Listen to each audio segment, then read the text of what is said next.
Assalamualaikum warahmatullahi wabarakatuh. Saya cerita sedikit ya. Dulu saya kan 23 tahun itu kan hidup di dunia ekspor. Jadi saya masuk di pemerintahan 7 tahun yang lalu. Waktu saya masuk di balai kota, saya dulu punya ajudan. Saya kan kurus. Ajudan saya ini tinggi, besar, karena ajudan kan harus seperti itu. Tapi masalahnya, setiap ada tamu itu yang disalami dia terus itu. Enggak pernah nyalami tamu, enggak pernah nyalami saya, karena saya enggak punya potongan jadi wali kota mungkin. Disalami dia, terus saya ganti gitu. Saya ganti yang kira-kira di bawah saya dikit itu. Jadi sampai sekarang yang disalami saya terus. Meskipun juga masih, bodinya bukan bodi wali kota. Ya, saya mau bicara masalah apa ya? Oh ini, 7 tahun yang lalu saya tiap 2 hari itu di demo terus. Datang ke balai kota demo seperti ini. Tapi kenapa demo itu selalu ada? Saya pelajari selama 6 bulan. Ternyata demo itu ada karena gerbang di balai kota itu selalu ditutup kalau ada demo. Tutup, kemudian dijaga sama satpol dan polisi. Kemudian mereka berantem, kemudian besok masuk koran. Nah, yang demo senang. Ya seperti ini, pasti tutup. Nah, setelah saya pelajari 4-6 bulan, setelah mereka demo, saya suruh masuk. Sudah silakan, tapi yang menyilahkan bukan satpol, tapi humas saya yang cantik. Masuk, saya ajak ngomong, saya ajak makan. Kalau demonya saya sudah tahu sehari sebelumnya pasti saya siapin makan. Tapi kalau mendadak saya siapin snack sama aqua. Terus saya ajak bicara, saudara nolak apa? Saudara nggak setuju apa? Konsep saudara apa? Yang demo-demo itu nggak pernah siap. Konsep saya ini, konsepmu mana? Nggak siap. Lama-lama pada tahun kedua, itu yang demo sudah turun tinggal 30%. Tahun ketiga sudah nggak ada yang demo lagi, sampai sekarang nggak ada yang demo. Saya kangen sebetulnya di demo. Enggak, karena apa? Apapun, pemerintah itu perlu dikontrol. Pemerintah itu perlu ada yang meringatin kalau keliru. Jadi kalau nggak ada demo itu juga keliru. Jadi saya sekarang sering ngomong di mana-mana, tolong saya di demo gitu. Ini yang pasti saya suruh masuk, terus suruh masuk saya omong. Kemudian ini juga. Ini di Indonesia, mungkin saya adalah satu-satunya wali kota yang setiap tahun kami mengundang kira-kira 3.500 tokoh masyarakat dan masyarakat untuk datang di lapangan balai kota. Kemudian mereka bisa menyampaikan kritiknya, masukannya, mau ngomong apa terserah, namanya rembuk kota. Kemudian di kecamatan kita punya yang namanya rembuk warga, itu kira-kira 800 sampai 1.000 orang. Mereka nyampaikan apa terserah. Karena sekarang yang penting adalah apa? Ada inisiatif publik. Ada gagasan yang harus kita tangkap. Ada ide-ide yang harus kita tangkap. Kemudian dibuatkan policy. Sehingga jangan sampai kita mengajak rakyat ke utara, pada rakyatnya pengen ke selatan. Ini yang terjadi. Karena apa? Pemimpin merasa pinter. Kalau saya, enggak. Karena yang pinter itu adalah masyarakat. Hanya bagaimana kita memanage mereka agar ide-ide itu selalu muncul, gagasan selalu muncul, dan kita eksekutornya. Yang terjadi sekarang kan enggak. Tahu-tahu ada program apa, tahu-tahu ada proyek apa. Masyarakat terkaget-kaget dan enggak pernah diajak bicara. Ini tahun pertama, 100% yang ngomong itu seperti itu, melotot-melotot semuanya. Marah-marah, melotot-melotot, isinya hanya itu aja. Ini ada apa ya gitu. Saya pelajari lagi ternyata apa? Pemimpin yang sebelum saya nggak pernah membuka keran untuk berbicara, nggak pernah dialog, nggak pernah mengajak diskusi. Sehingga masyarakat jengkel dan saya yang nerima. Dimarah-marahin, dimaki-maki, ya ini semuanya ngotot-ngotot seperti itu. Terus, tapi setelah saya melakukan perubahan-perubahan KTP, perizinan, sama.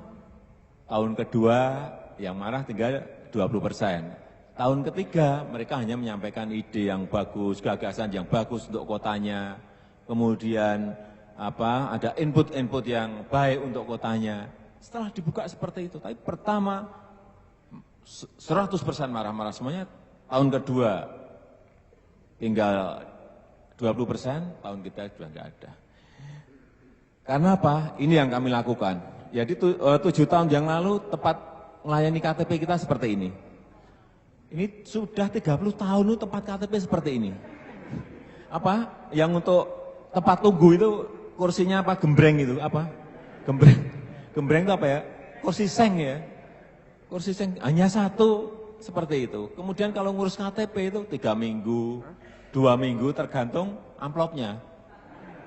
Kalau mau cepat 50.000 ya bisa 2 minggu. Kalau mau 100.000 bisa seminggu. Tapi yang normal ya 3 minggu. Kemudian saya panggil programmer, saya tanya, saya pengen KTP paling cepat berapa?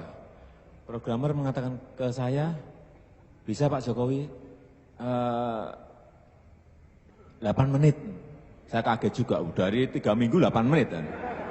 Nah, penduduk saya kan bingung semuanya, enggak lah, saya ngomong ke masyarakat, sekarang ngurus KTP 1 jam, saya sampaikan seperti itu. Kemudian saya kumpulkan, lurah, camat, kepala dinas saya kumpulkan. Mulai hari Senin, entry data, program sudah saya siapkan. Saya ngumpulin lurah, camat, sama kepala dinas. Ini ada tiga lurah, ada 1 camat, ada 1 kepala dinas. Wah nggak mungkin Pak, di dalam rapat itu ngomong. Nggak mungkin Pak, masa 1 jam, paling nggak 3 hari Pak. Ada yang satunya, paling tidak 4 hari Pak. Yang 2, paling tidak 2 hari Pak. Ada sistem baru, ya kan? Birokrasi PNS nggak mau masuk ke sistem itu. Yang ngomong itu tadi, besoknya langsung saya copot. Langsung saya copot. Karena apa? Niat saja tidak punya, apalagi menjalankan sistem. Kalau saya gitu aja, gampang, nggak usah marah-marah, copot.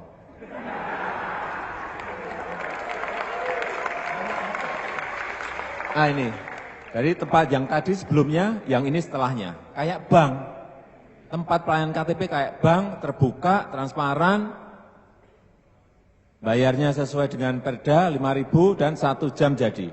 Tunggu 1 jam jadi. Tapi kalau nggak antri sebetulnya ya datang nama, enter, berikan. Ini ada, dan ini kita menyiapkan juga untuk mesin antrian. Jadi tidak dorong-dorongan di depan loket itu. Jadi pakai antri kemudian baru dipanggil terus. Ini yang perizinan juga sama. SIUP, TDP, IMB semuanya ada 21 perizinan. Yang dulu kantornya kayak gini. Investasi mana yang mau masuk? Investor mana yang mau masuk kalau kantornya aja kayak gitu? Tempat ruang tunggu kayak gitu. Dan jadinya kalau minta izin, misalnya saudara datang, ini 7 tahun yang lalu, minta izin itu. Saya alami dulu, 23 tahun yang lalu. Minta izin, jadinya 8 bulan, 6 bulan, 4 bulan, gak jelas itu. Saya panggil programmer lagi, berapa bisa? Paling cepat, Pak, 1 hari sampai 6 hari. SIUP TDP bisa paling cepat 1 hari, IMB yang paling lama 6 hari. Oke, saya kumpulkan lagi dinas-dinas. Ada 2 lagi ya, wah Pak, sulit ini. Nah, besok copot lagi. Dari yang seperti ini, kemudian seperti ini. Jadi kayak bank yang layani pakai jas dan jasi, bisa ngomong good morning, good afternoon, bisa ngucapin selamat pagi, selamat siang.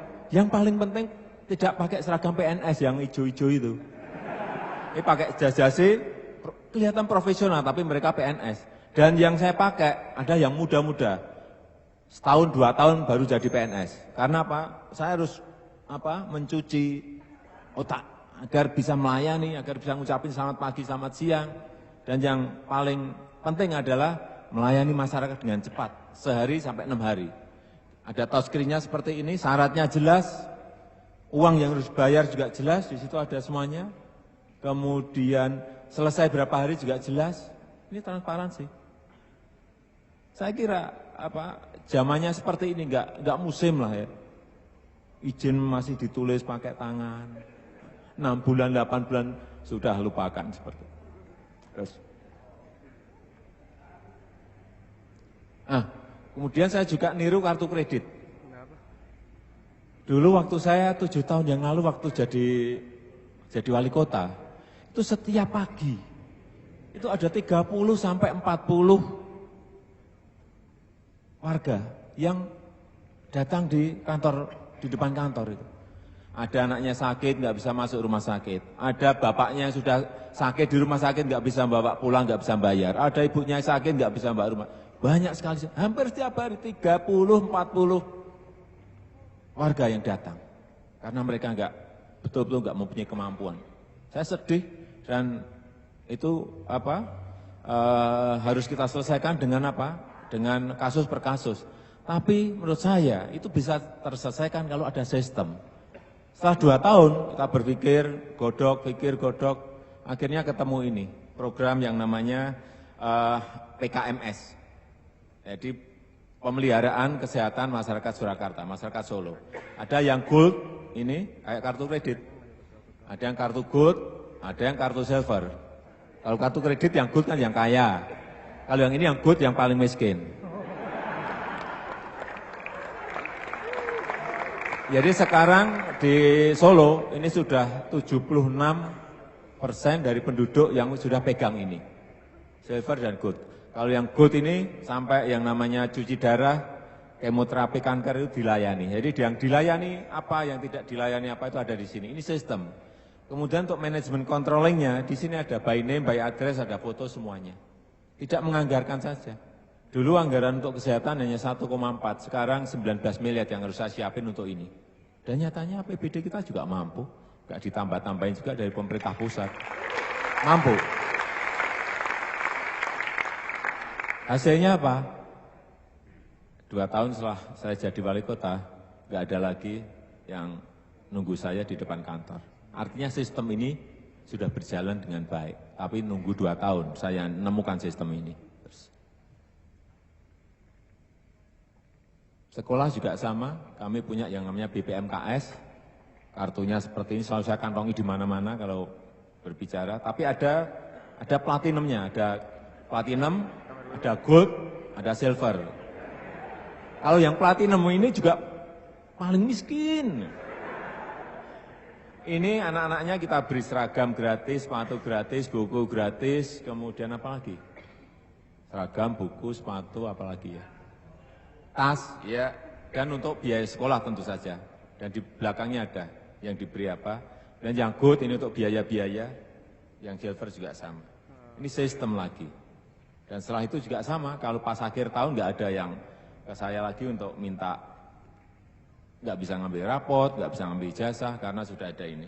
Memang ini belum 100% selesai, ini masih kira-kira ada yang SMA, SMK itu ada 50% yang belum bisa tercover oleh ini karena dulu anggarannya hanya 3,4, sekarang saya harus nyiapin 23 miliar, padahal anggaran totalnya yang dibutuhkan adalah 33 miliar, tapi tahun depan insya Allah sudah saya rampungkan semuanya bisa dapat kartu ini.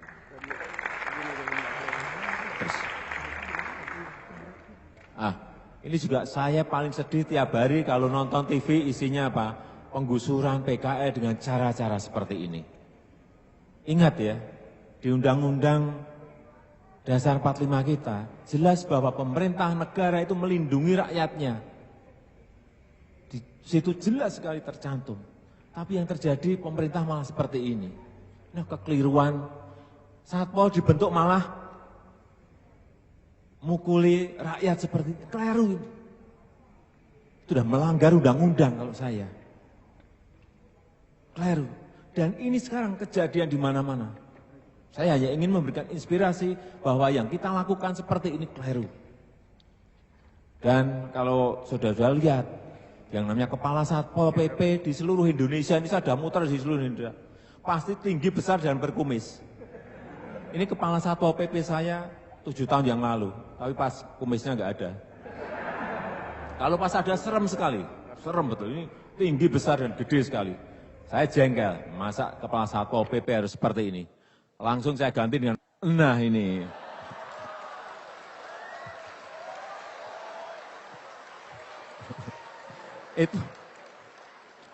Itu yang di tengah itu kepala satpolnya yang di tengah itu. Satpol PP-nya yang ini, yang lucu-lucu itu. Satpol PP saya beri seragam prajurit keraton. Tapi apa? Sebetulnya ada Satpol PP saya juga bingung. Pak, lah nanti kalau ke PKL, ke masyarakat, kalau apa gebuk-gebukan kita kalah dong. Saya ngomong ada ilmu yang namanya intervensi sosial. Bagaimana pendekatan kelompok, bagaimana pendekatan personal, itu ada ilmunya. Jadi jangan, apa yang tadi, yang Kepala Satpol PP saya yang pertama tadi, saya copot gara-gara apa? Minta pendungan 600, minta tameng 600. Saya baru jadi wali kota baru aja, dia sudah minta, Pak kami minta dianggarkan untuk beli pendungan 600, beli apa ini? Tameng 600. Saya enggak mau, kemudian yang enggak saya beri, kemudian yang tameng dan pendungan yang kita punya sudah saya gudangkan dan dia saya copot.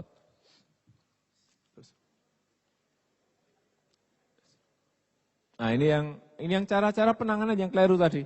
Ini salah satu contoh saja yang namanya Banjarsari.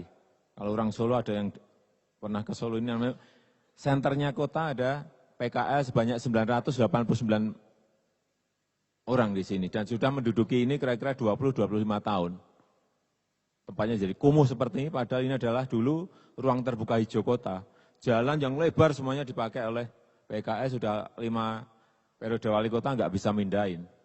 Karena apa? Kalau mau dipindahin, mereka ngancamnya bakar balai kota. Balai kota Solo sudah dibakar 3 kali. Dan saya nggak mau yang keempat kali. Nah ini kalau dilihat dari belakang, jadi mereka menduduki ruang terbuka hijau 989 PKL, ngotorin kota, dipindah nggak bisa, 6,5 tahun yang lalu, ketuanya saya undang makan siang. Ini ketua, karena di situ ada 11 paguyuban, saya undang 11 tapi yang datang 40. Enggak.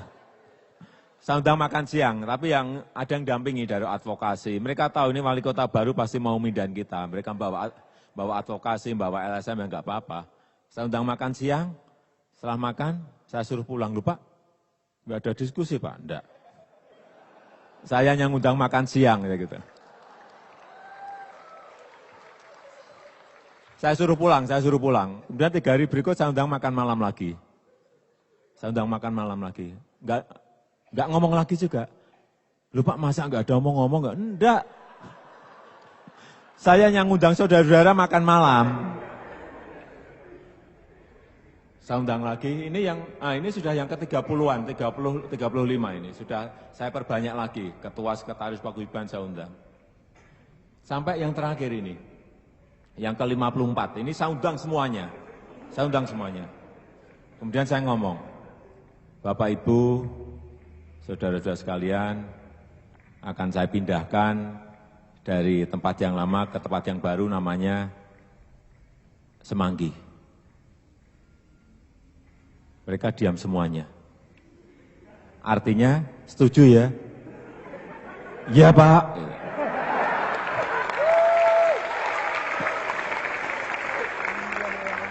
Kenapa setuju? Karena sudah makan siang, makan malam 54 kali. Enggak, ini benar. Tapi dari pertemuan pertama sampai yang ke-54 itu, saya jadi tahu betul mereka sebetulnya pengen apa, mereka butuh apa, mereka khawatir apa, itu bisa saya jawab semuanya.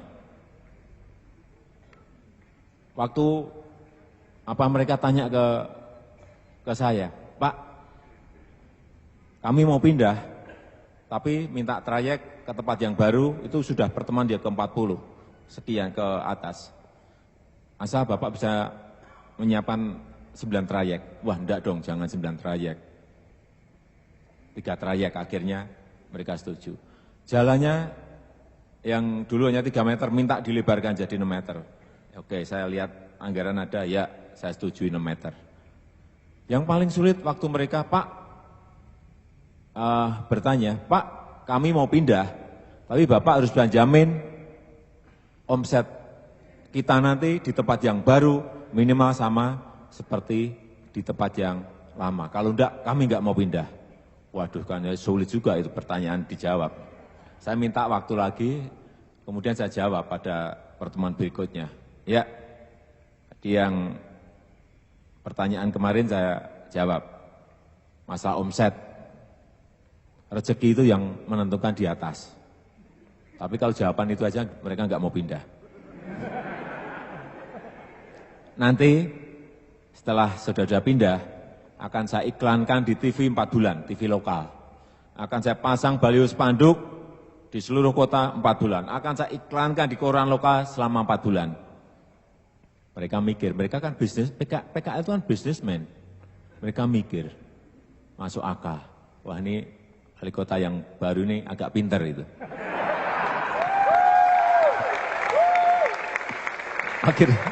Akhirnya mereka mau pindah. Saya siapin 45 truk, mereka bongkarin sendiri, naikkan truk sendiri, pindah ke tempat yang baru. Ini pindahnya.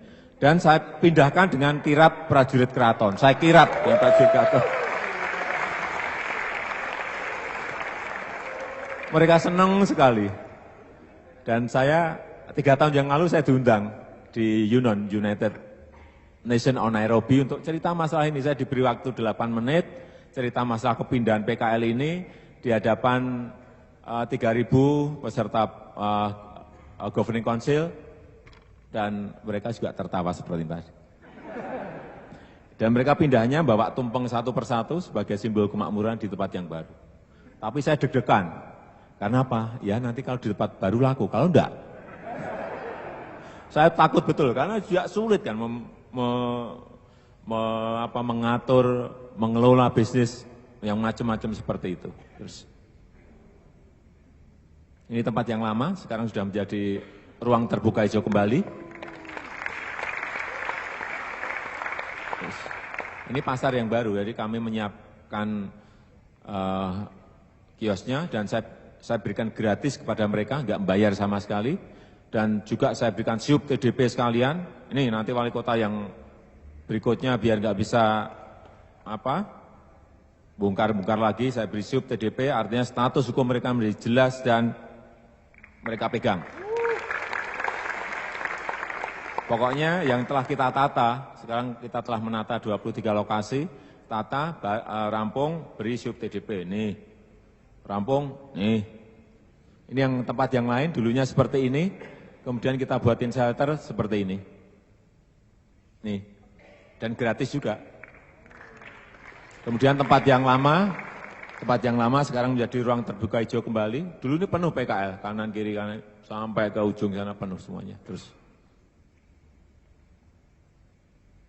ini tempat yang lain, ini PKL kuliner, dulunya seperti ini. Saya ngurusin yang kecil-kecil lah, yang PKL, yang pasar itu saya urusin. Yang mall, yang gede-gede itu enggak pernah saya urus.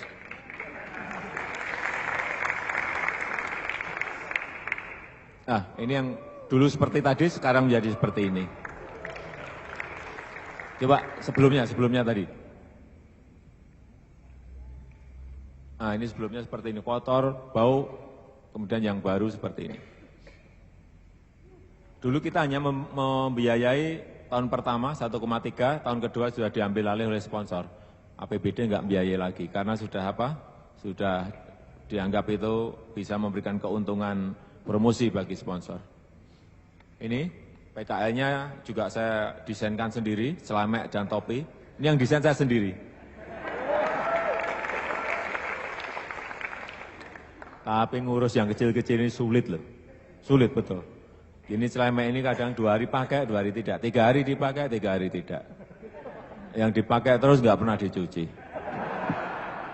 Nggak benar, ini benar. Itu yang sulit itu merubah apa mindset, merubah pola pikir, merubah sikap itu yang paling sulit. Terus, ini kita juga menyiapkan sebuah night market 3 tahun yang lalu, ada 348 usaha PKA, usaha rumah tangga di sini, seperti ini. Saya niru Arbat di Moskow, niru Selin Simentin di Taiwan.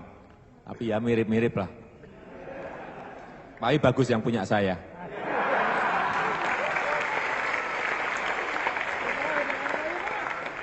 Nah ini pasar tradisional. Selalu di semua kota itu saya heran. Teman-teman saya, wali kota, bupati heran. Kalau ada mall baru kok bangga. Ada hipermarket baru bangga. Ada Giant, ada selalu bangga. Kalau saya kok enggak ya? Itu bukan budaya kita. Di Solo itu 30 tahun, tidak ada satu pasar pun, pasar tradisional yang dibangun, enggak pernah. Saya 6 tahun ini telah membangun 17 pasar.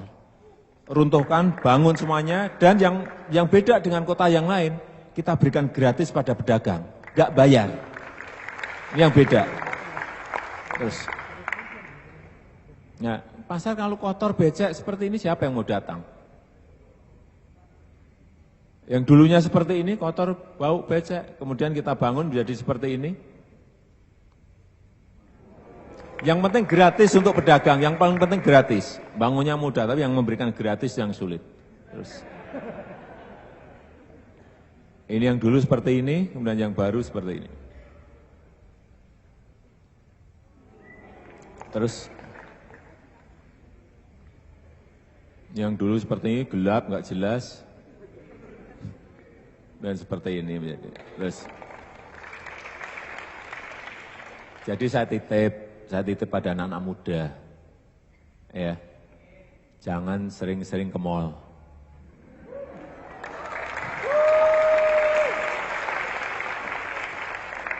Jangan beli segala sesuatu barang di hipermarket.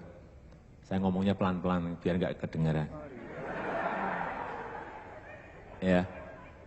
Kalau mau ke mall silahkan, tapi lihat-lihat saja, window shopping saja. Belinya di pasar. Tuh. Nongkrong-nongkrong di mall nggak apa-apa, tapi jangan beli.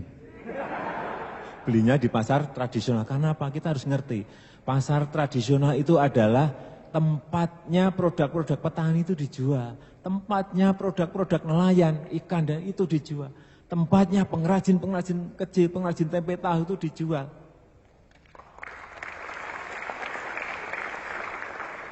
Kita harus ngerti itu. Kalau mall itu pemiliknya hanya satu, kalau di pasar itu pemiliknya ada 1.800, 1.200 satu pasar. Terus ini pasar antik yang lain. Jadi seperti ini, terus gambarnya nggak saya bawa semuanya, ini nggak rampung sehari. Ini pasar becek dan bau seperti siapa yang mau datang? Ibu-ibu mana yang mau datang ke tempat seperti ini? Kemudian kita rubah menjadi seperti ini. Dalamnya, yang penting dalamnya ini, luarnya, dalamnya, pedagangnya pakai celemek. Kemudian ada zoning basah, zoning kering, zoning daging, zoning ikan. Ini yang paling penting.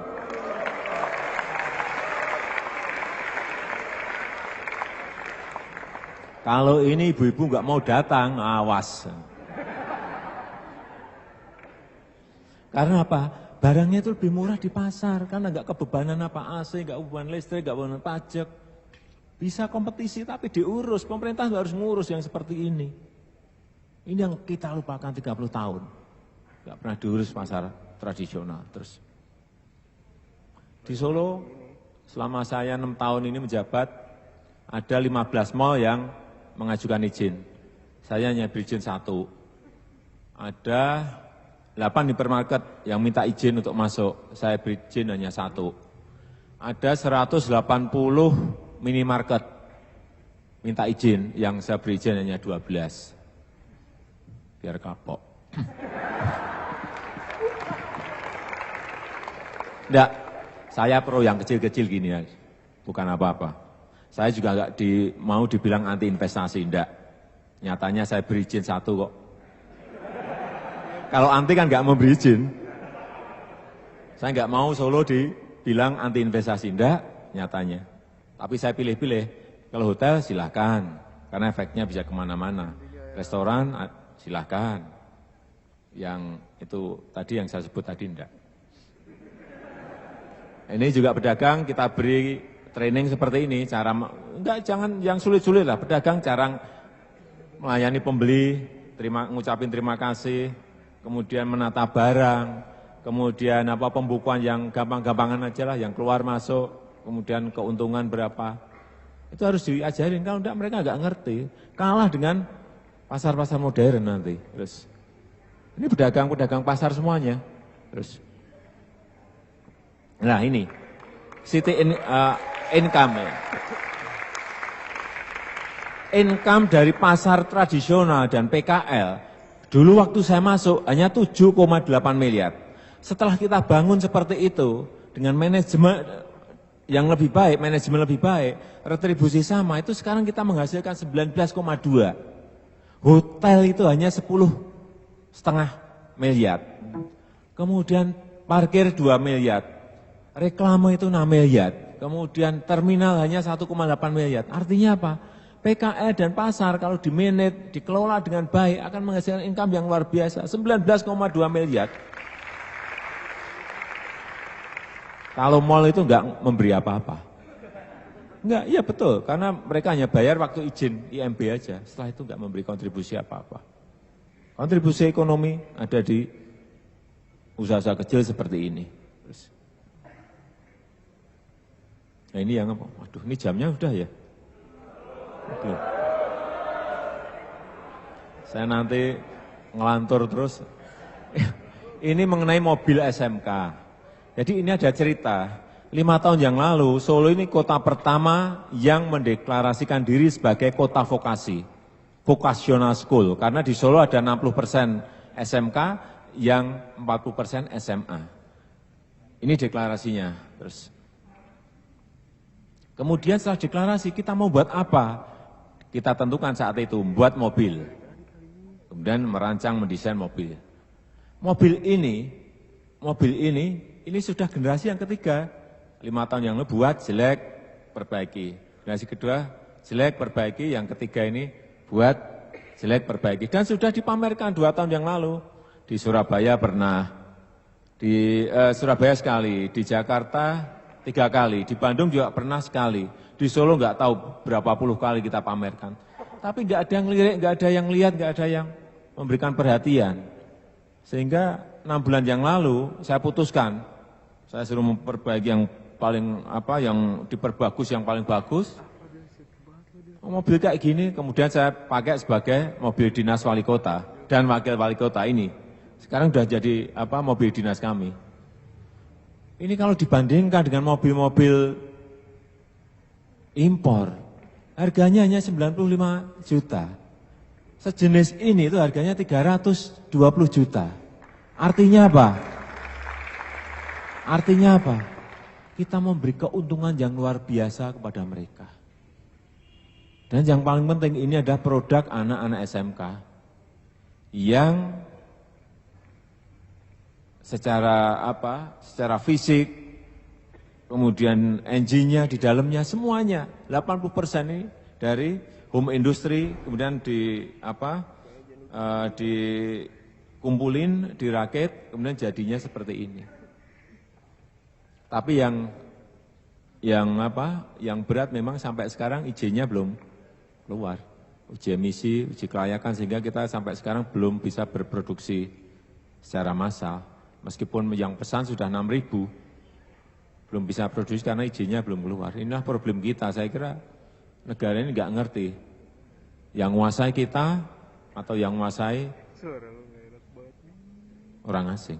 Tapi saya yakin agen-agen perubahan yang sekarang ada di depan saya, anak-anak muda ini, saya kira nanti akan mampu merubah secara total negara ini sehingga ya betul-betul kemakmuran itu ada di rakyat, ada di masyarakat negara yang sangat makmur ini.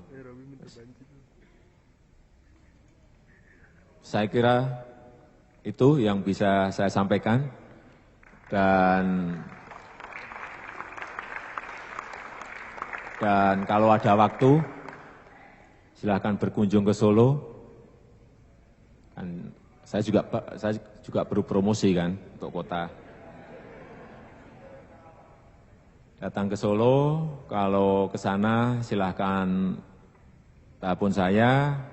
Kalau enggak telepon mau nge-tweet juga bisa, mau Facebookan juga bisa dengan saya handle sendiri, jangan mikir yang handle orang lain, enggak, saya handle sendiri semuanya. Tapi ya tidak, kadang 2 hari enggak saya buka, karena saya enggak mungkin tiap hari main Twitteran. Saya harus bekerja untuk masyarakat. Terima kasih.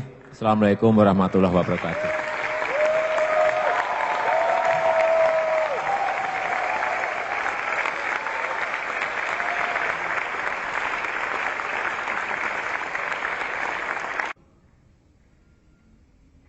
Mereka diam semuanya.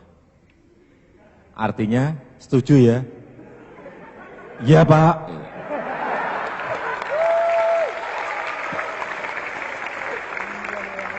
Kenapa setuju? Karena sudah makan siang makan malam 54 kali.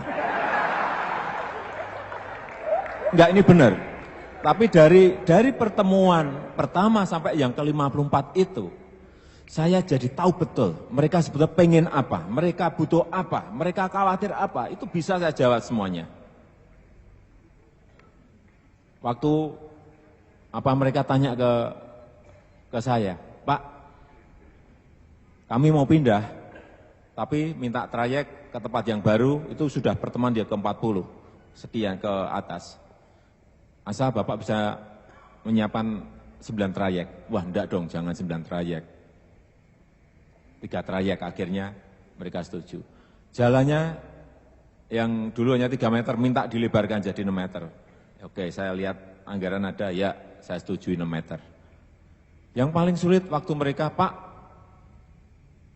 bertanya, Pak, kami mau pindah, tapi Bapak harus jamin omset kita nanti di tempat yang baru minimal sama seperti di tempat yang lama. Kalau enggak, kami enggak mau pindah.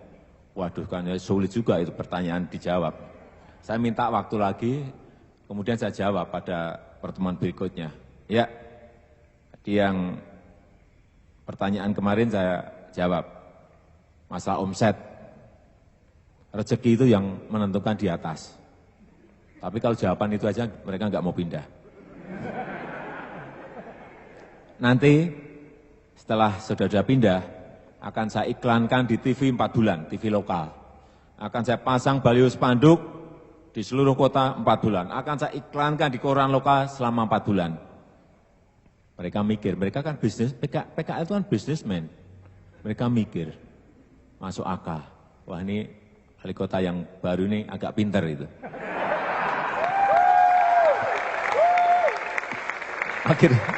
Akhirnya mereka mau pindah.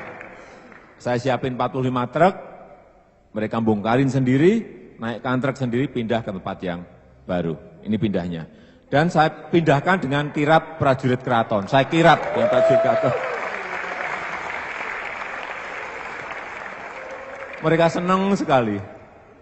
Dan saya 3 tahun yang lalu saya diundang di UNON, United Nation on Nairobi, untuk cerita masalah ini. Saya diberi waktu 8 menit, cerita masalah kepindahan PKL ini di hadapan 3.000 peserta Governing Council, dan mereka juga tertawa seperti tadi. Dan mereka pindahnya bawa tumpeng satu persatu sebagai simbol kemakmuran di tempat yang baru. Tapi saya deg-degan. Karena apa? Ya nanti kalau di tempat baru laku, kalau enggak. Saya takut betul, karena juga sulit kan mengatur, mengelola bisnis yang macam-macam seperti itu. Terus, ini tempat yang lama, sekarang sudah menjadi ruang terbuka hijau kembali. Terus, ini pasar yang baru, jadi kami menyiapkan kiosnya, dan saya berikan gratis kepada mereka, enggak membayar sama sekali. Dan juga saya berikan siup TDP sekalian. Ini nanti wali kota yang berikutnya biar enggak bisa bongkar-bongkar lagi, saya beri SIUP TDP, artinya status hukum mereka menjadi jelas dan mereka pegang. Pokoknya yang telah kita tata, sekarang kita telah menata 23 lokasi, tata, rampung, beri SIUP TDP, nih, rampung, nih. Ini yang tempat yang lain, dulunya seperti ini, kemudian kita buatin shelter seperti ini. Nih, dan gratis juga. Kemudian tempat yang lama sekarang menjadi ruang terbuka hijau kembali. Dulu ini penuh PKL, kanan kiri kanan sampai ke ujung sana penuh semuanya. Terus ini tempat yang lain, ini PKL kuliner, dulunya seperti ini. Saya ngurusin yang kecil-kecil lah, yang PKL, yang pasar itu saya urusin. Yang mall, yang gede-gede itu enggak pernah saya urus.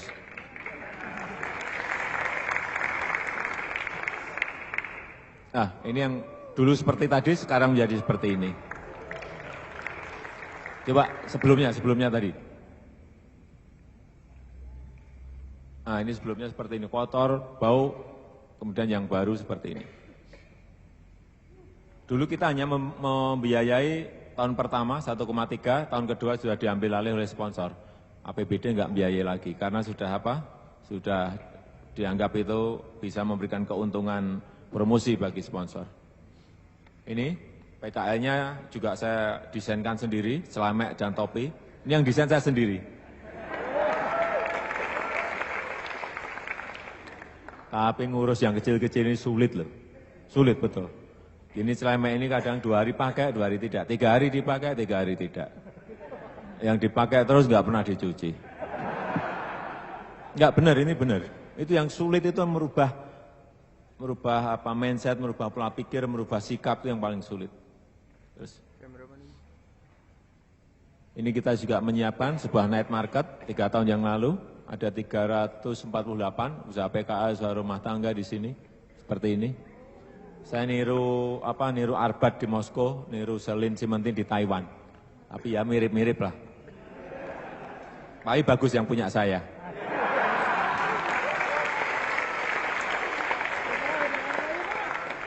Nah, ini pasar tradisional. Selalu di semua kota, itu saya heran. Teman-teman saya bisa seminggu, tapi yang normal ya 3 minggu. Kemudian saya panggil programmer. Saya tanya, saya pengen KTP paling cepat berapa? Programmer mengatakan ke saya, bisa Pak Jokowi 8 menit. Saya kaget juga, dari 3 minggu 8 menit. Nah, penduduk saya kan bingung semuanya. Enggak lah, saya ngomong ke masyarakat, sekarang ngurus KTP 1 jam. Saya sampaikan seperti itu. Kemudian saya kumpulkan, lurah, camat, kepala dinas saya kumpulkan. Mulai hari Senin, entry data, program sudah saya siapkan. Saya ngumpulin lurah, camat, sama kepala dinas. Ini ada 3 lurah. Ada 1 camat, ada 1 kepala dinas. Wah, nggak mungkin Pak, di dalam rapat itu ngomong. Nggak mungkin Pak, masa 1 jam, paling nggak 3 hari Pak. Ada yang satunya, paling nggak 4 hari Pak. Yang 2, paling nggak 2 hari Pak. Ada sistem baru, ya kan? Birokrasi PNS nggak mau masuk ke sistem itu. Yang ngomong itu tadi, besoknya langsung saya copot. Langsung saya copot. Karena apa? Niat saja tidak punya, apalagi menjalankan sistem. Kalau saya gitu aja gampang, nggak usah marah-marah, copot.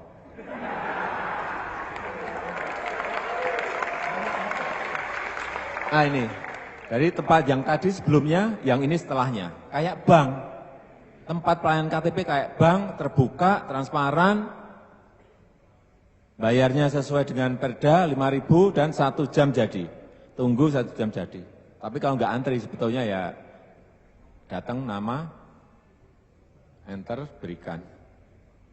Ini ada, dan ini kita menyiapkan juga untuk mesin antrian. Jadi tidak dorong-dorongan di depan loket itu. Dipakai antri, kemudian baru dipanggil. Terus. Ini yang perizinan juga sama. SIUP, TDP, IMB, semuanya ada 21 perizinan. Yang dulu kantornya kayak gini. Investasi mana yang mau masuk? Investor mana yang mau masuk kalau kantornya aja kayak gitu? Tempat ruang tunggu kayak gitu. Dan jadinya kalau minta izin, misalnya saudara datang, ini 7 tahun yang lalu, minta izin itu. Saya alami dulu, 23 tahun yang lalu. Minta izin, jadinya 8 bulan, 6 bulan, 4 bulan, gak jelas itu. Saya panggil programmer lagi, berapa bisa? Paling cepat. Anu Pak, 1 hari sampai 6 hari. Siup TDP bisa paling cepat 1 hari, IMB yang paling lama 6 hari. Oke, saya kumpulkan lagi dinas-dinas. Ada 2 lagi ya, wah anu Pak, anu sulit ini. Nah, besok copot lagi. Dari yang seperti ini, kemudian seperti ini.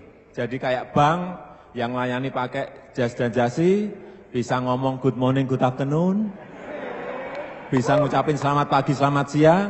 Yang paling penting tidak pakai seragam PNS yang hijau-hijau itu.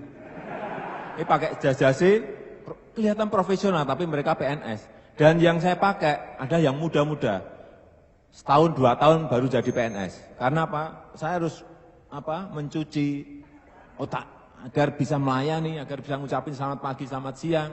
Dan yang paling penting adalah melayani masyarakat dengan cepat, sehari sampai 6 hari.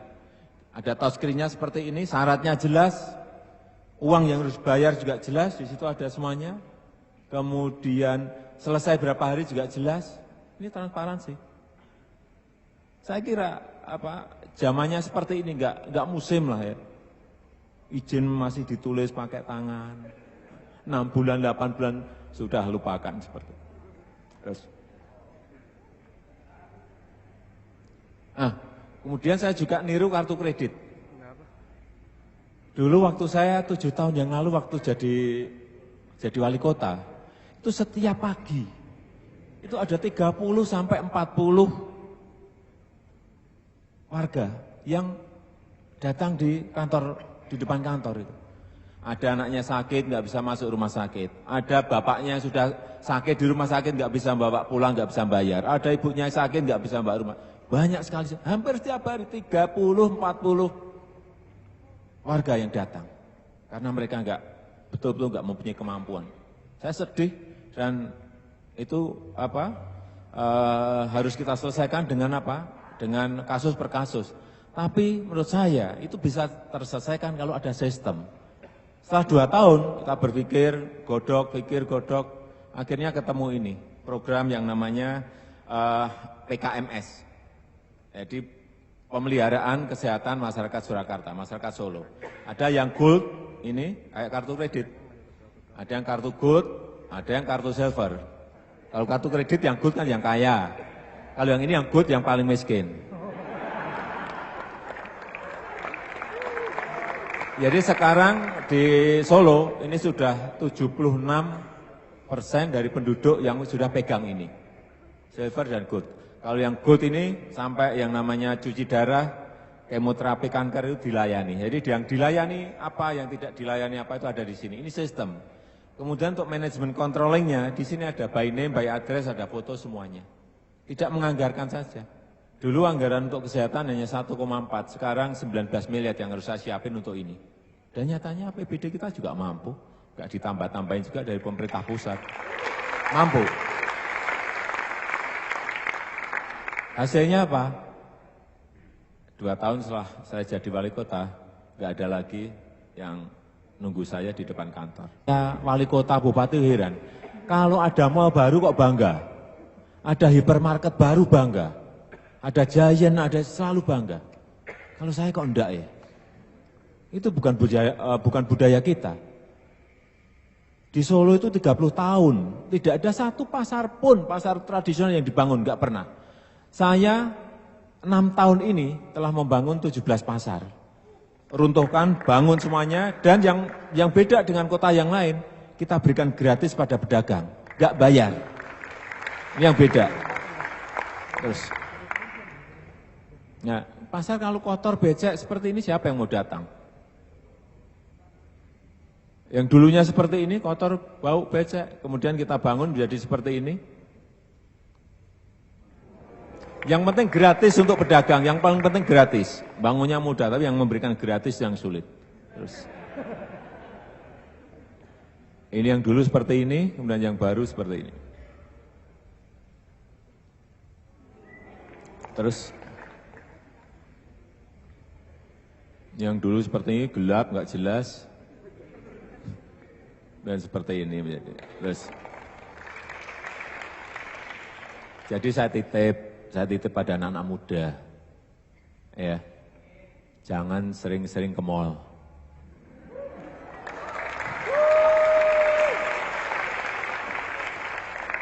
Jangan beli segala sesuatu barang di hipermarket. Saya ngomongnya pelan-pelan biar nggak kedengaran. Ya, kalau mau ke mall silahkan, tapi lihat-lihat saja, window shopping saja. Belinya di pasar. Tuh. Nongkrong-nongkrong di mall nggak apa-apa, tapi jangan beli. Belinya di pasar tradisional. Karena apa? Kita harus ngerti.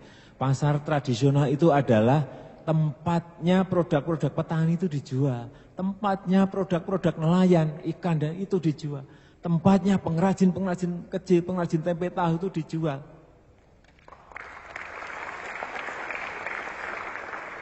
Kita harus ngerti itu. Kalau mall itu pemiliknya hanya satu, kalau di pasar itu pemiliknya ada 1.800, 1.200 satu pasar. Terus ini pasar antik yang lain. Jadi seperti ini, terus gambarnya nggak saya bawa semuanya, ini nggak rampung sehari. Ini pasar becek dan bau seperti siapa yang mau datang? Ibu-ibu mana yang mau datang ke tempat seperti ini? Kemudian kita rubah menjadi seperti ini. Dalamnya, yang penting dalamnya ini, luarnya, dalamnya. Pedagangnya pakai celemek, kemudian ada zoning basah, zoning kering, zoning daging, zoning ikan, ini yang paling penting.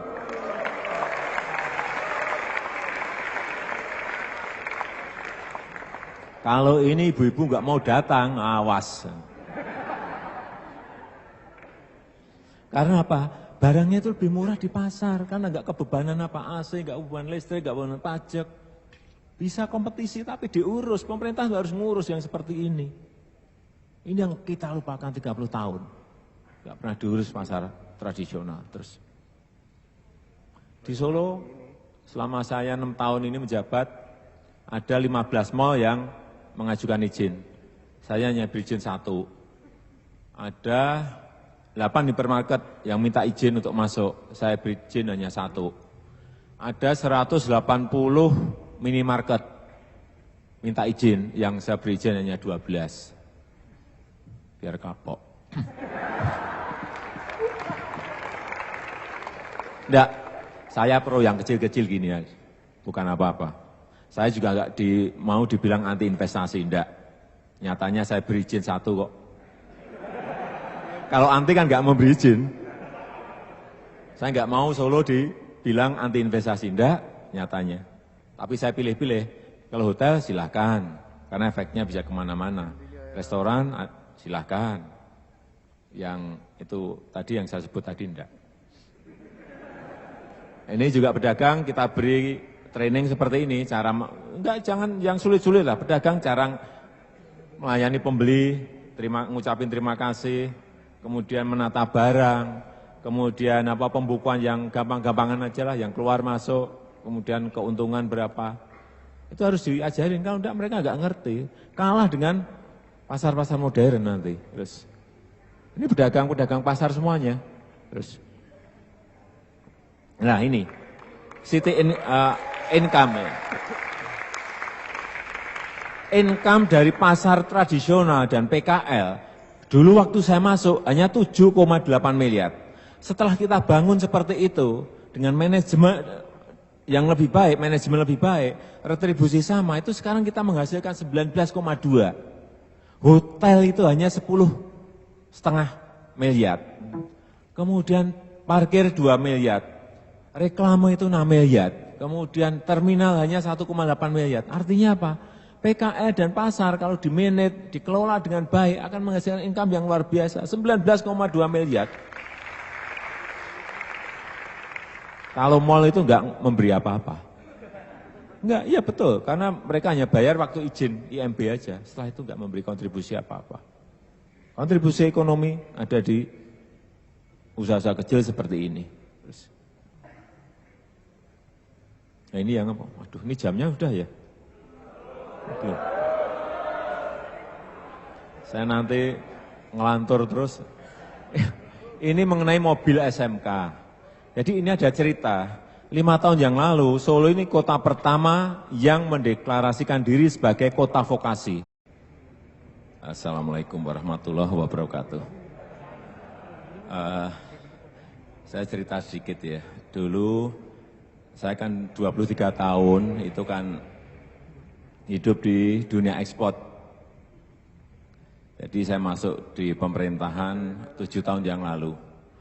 Waktu saya masuk di balai kota, saya dulu punya ajudan, saya kan kurus. Ajudan saya ini tinggi, besar, karena ajudan kan harus seperti itu. Tapi masalahnya, setiap ada tamu itu yang disalami dia terus itu. Enggak pernah nyalami tamu, enggak pernah nyalami saya, karena saya enggak punya potongan jadi wali kota mungkin. Disalami dia, terus saya ganti gitu. Saya ganti yang kira-kira di bawah saya dikit itu. Jadi sampai sekarang yang disalami saya terus. Meskipun juga masih, bodinya bukan bodi wali kota. Ya, saya mau bicara masalah apa ya? Oh ini, 7 tahun yang lalu saya tiap 2 hari itu di demo terus. Datang ke balai kota demo seperti ini. Tapi kenapa demo itu selalu ada? Saya pelajari selama 6 bulan. Ternyata demo itu ada karena gerbang di balai kota itu selalu ditutup kalau ada demo. Tutup, kemudian dijaga sama satpol dan polisi. Kemudian mereka berantem, kemudian besok masuk koran. Nah, yang demo senang. Ya seperti ini, pasti tutup. Nah, setelah saya pelajari 4-6 bulan, enggak, setelah mereka demo, saya suruh masuk. Sudah silakan, tapi yang menyilahkan bukan satpol, tapi humas saya yang cantik. Masuk, saya ajak ngomong, saya ajak makan. Kalau demonya saya sudah tahu sehari sebelumnya pasti saya siapin makan. Tapi kalau dadak saya siapin snack sama aqua. Terus saya ajak bicara, saudara nolak apa? Saudara nggak setuju apa? Konsep saudara apa? Yang demo-demo itu nggak pernah siap. Konsep saya ini, konsepmu mana? Nggak siap. Lama-lama pada tahun kedua, itu yang demo sudah turun tinggal 30%. Tahun ketiga sudah nggak ada yang demo lagi, sampai sekarang nggak ada yang demo. Saya kangen sebetulnya di demo. Enggak, karena apa? Apapun, pemerintah itu perlu dikontrol.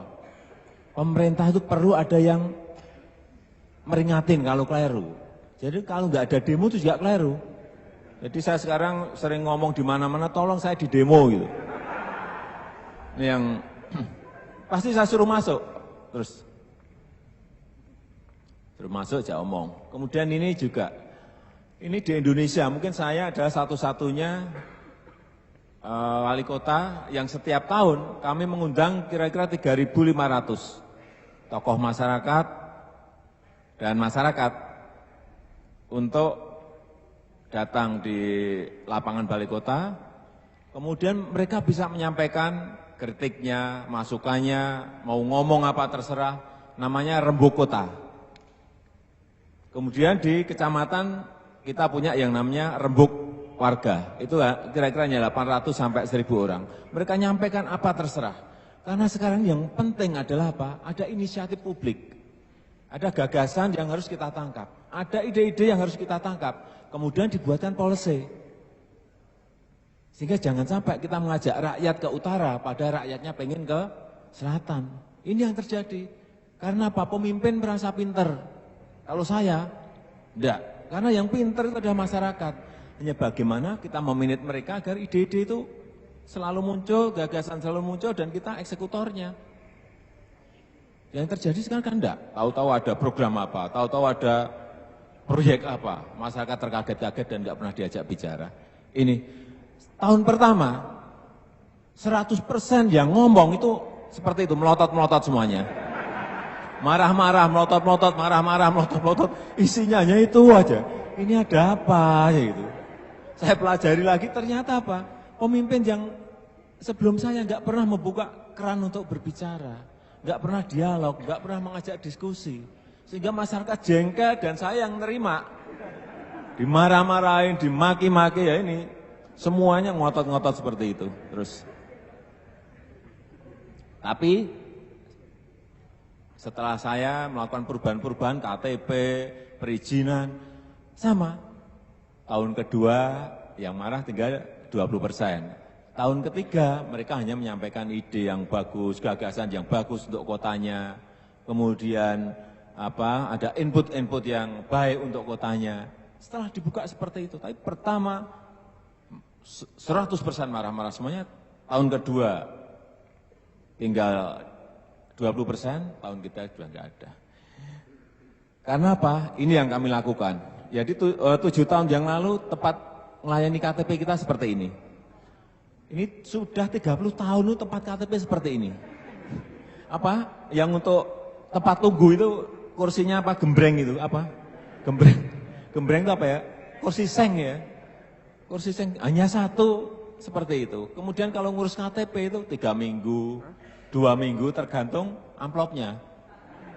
Kalau mau cepat 50.000 ya bisa 2 minggu. Kalau mau 100.000, artinya sistem ini sudah berjalan dengan baik. Tapi nunggu 2 tahun saya menemukan sistem ini. Sekolah juga sama, kami punya yang namanya BPMKS. Kartunya seperti ini selalu saya kantongi di mana-mana kalau berbicara. Tapi ada platinumnya, ada platinum, ada gold, ada silver. Kalau yang platinum ini juga paling miskin. Ini anak-anaknya kita beri seragam gratis, sepatu gratis, buku gratis, kemudian apa lagi? Seragam, buku, sepatu, apa lagi ya? Tas, ya, dan untuk biaya sekolah tentu saja. Dan di belakangnya ada yang diberi apa. Dan yang gold ini untuk biaya-biaya, yang silver juga sama. Ini sistem lagi. Dan setelah itu juga sama, kalau pas akhir tahun nggak ada yang ke saya lagi untuk minta, nggak bisa ngambil rapot, nggak bisa ngambil ijazah, karena sudah ada ini. Memang ini belum 100% selesai, ini masih kira-kira ada yang SMA, SMK itu ada 50% yang belum bisa tercover oleh ini, karena dulu anggarannya hanya 3,4, sekarang saya harus nyiapin 23 miliar, padahal anggaran totalnya yang dibutuhkan adalah 33 miliar, tapi tahun depan insya Allah sudah saya rampungkan semuanya bisa dapat kartu ini. Terus, ini juga saya paling sedih tiap hari kalau nonton TV isinya apa? Penggusuran PKL dengan cara-cara seperti ini. Ingat ya, di Undang-Undang Dasar 45 kita, jelas bahwa pemerintah negara itu melindungi rakyatnya. Di situ jelas sekali tercantum. Tapi yang terjadi pemerintah malah seperti ini. Nah, kekeliruan. Satpol dibentuk malah mukuli rakyat seperti ini. Keliru. Itu sudah melanggar undang-undang kalau saya. Keliru. Dan ini sekarang kejadian di mana-mana. Saya hanya ingin memberikan inspirasi bahwa yang kita lakukan seperti ini keliru. Dan kalau saudara lihat, yang namanya Kepala Satpol PP di seluruh Indonesia, ini saya sudah muter di seluruh Indonesia, pasti tinggi, besar, dan berkumis. Ini Kepala Satpol PP saya 7 tahun yang lalu, tapi pas kumisnya nggak ada. Kalau pas ada serem sekali, serem betul, ini tinggi, besar, dan gede sekali. Saya jengkel, masa Kepala Satpol PP harus seperti ini. Langsung saya ganti dengan, nah ini.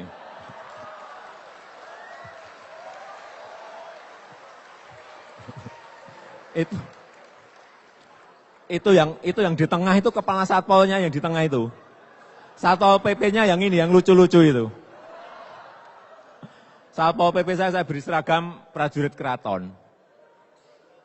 Tapi apa? Sebetulnya ada Satpol PP saya juga bingung, Pak, lah nanti kalau ke PKL, ke masyarakat, kalau gebuk-gebukan kita kalah dong. Saya ngomong ada ilmu yang namanya intervensi sosial. Bagaimana pendekatan kelompok, bagaimana pendekatan personal, itu ada ilmunya. Jadi jangan yang tadi, yang Kepala Satpol PP saya yang pertama tadi, saya copot gara-gara apa? Minta pentungan 600, minta tameng 600. Saya baru jadi wali kota baru aja, dia sudah minta, Pak kami minta dianggarkan untuk beli pentungan 600, beli tameng 600. Saya enggak mau, kemudian yang enggak saya beri, kemudian yang tameng dan pentungan yang kita punya sudah saya gudangkan dan dia saya copot.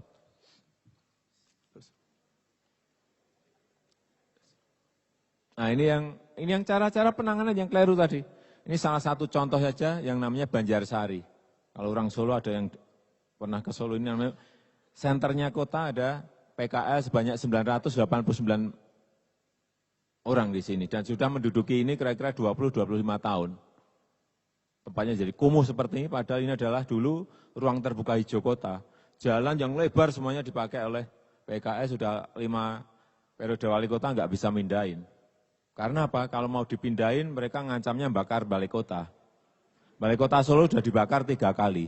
Dan saya nggak mau yang keempat kali. Nah ini kalau dilihat dari belakang, jadi mereka menduduki ruang terbuka hijau, 989 PKL, ngotorin kota, dipindah nggak bisa, 6,5 tahun yang lalu. Ketuanya saya undang makan siang. Ini ketua, karena di situ ada 11 paguyuban, saya undang 11 tapi yang datang 40. Enggak. Saya undang makan siang, tapi yang ada yang dampingi dari advokasi. Mereka tahu ini wali kota baru pasti mau mindahin kita. Mereka bawa advokasi, bawa LSM, yang enggak apa-apa. Saya undang makan siang, setelah makan saya suruh pulang. Lupa, enggak ada diskusi Pak, enggak.